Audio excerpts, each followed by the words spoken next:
Hey Missouri, my name is December and I'm with the New Left, and today we're learning about other governments.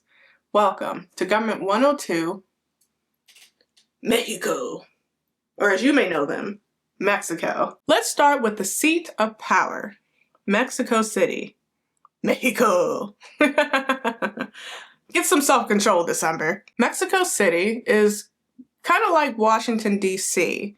It's not a state. It's a neutral territory. It's neutral federal territory. The presidency. Let's talk about the presidency. The president of Mexico can only serve one term of 6 years.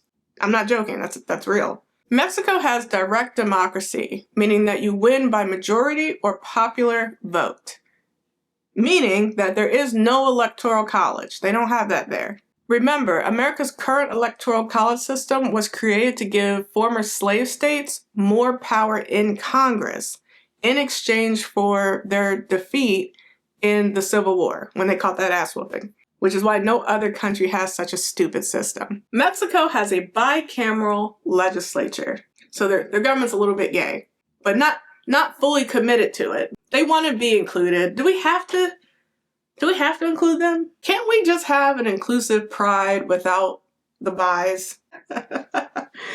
I'm going to keep getting in trouble for that one. Like America, their senators only serve 6-year terms, but they can only serve 2 terms. Not like America, where they serve until death, apparently. America has 50 states, and each state has 2 senators, meaning that America has 100 senators. You with me? This is where it gets tricky. Mexico has 31 states and 128 senators. This is where it gets mathematical. That's because each state has 3 senators. But you might be saying, December, that only brings us to 93. Because you're keeping solid track of what's happening. 32 of the seats are filled through Mexico's proportional representation system. Which, I mean, if I'm being honest, we don't have time for all that in this video. So just trust that that's how they fill the 32 seats. And I know what you're saying. You're saying, December, that still does not get us to 128. It only brings us to 125. I got it. I understand the problem. I understand the problem. The party that wins the most votes gets to pick an additional 2 seats to fill, and the party that wins the second most votes also gets the reward of filling 1 seat. And that's where those other 3 seats go. So we made it to 128 as promised. Did I get it? Did we get to 128? Do you have any more questions before? It's important to note that Mexico has 6 major parties. They don't have that 2-party nonsense that we're sporting over here. And it's the proportional representation system that I think prevents that. The House of Reps. Now, as you know, America has 435 representatives. I know you know that. Hey, plus 6 that we don't talk about. Mexico has 500 representatives, which they call deputies. More like a House of Deputies. Plus 20, wait, they have 27 deputies.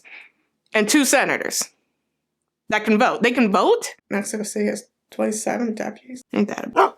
Oh, well, okay. Well, I guess they do talk about them. 300 deputies, the representatives, are elected in, and 200 of them are filled through the proportional representation system. Again, I'm not going to decode that today. Just that's what's happening. In America, our representatives serve 2-year terms, and they can keep running until they die. And they will keep running until they die.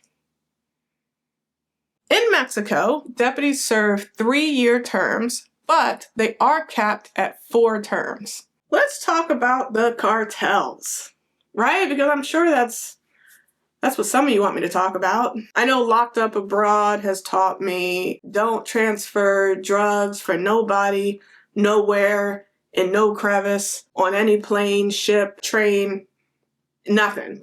Do not transport drugs in and out of countries. So let's do some statistics really quick, right? Mexico ranks number 1 in homicide and ranks number 2 in murder. What's the difference? Homicide is intentional. The more you know. Da, da, da, da. The cartels have such significant power in Mexico that they're considered their own unofficial government. I think it's really important to stress that cartels are not the same thing as gangs, and they're not the same thing as terrorists. They're not the same thing. That's why we use different words for these things. Gangs are violent groups that want to operate independently from the government. Cartels are also violent groups, but they work with the government. They will just tell the mayors who to appoint to office. They will pay off legislators and judges. They are very open about what they're doing. They're not like terrorists. Terrorists believe that they have a just cause to take over or overthrow the government. Cartels are not interested in taking over the government. They're not trying to do all that. They're interested in money. The cartels are about that money. For example, the cartels, we all agree, have a lot of power, but they don't use that power to install teachers into schools or to push religious doctrine on the community. And before you cancel your next trip to Mexico, you, as a tourist, are safe. You're really safe. You're pretty damn safe. The reason why they don't like to mess with tourists is because tourism is good for business. Tourism is good for business. It's how they make money. Tourists. Remember, locked up abroad, crevices, but they're still murderers. At the end of the day, they're still murderers. They definitely murder people, for sure. They may not be tourists. Thanks for watching. My name is December, and welcome to The New Left. You can keep watching at thenewleftparty.com.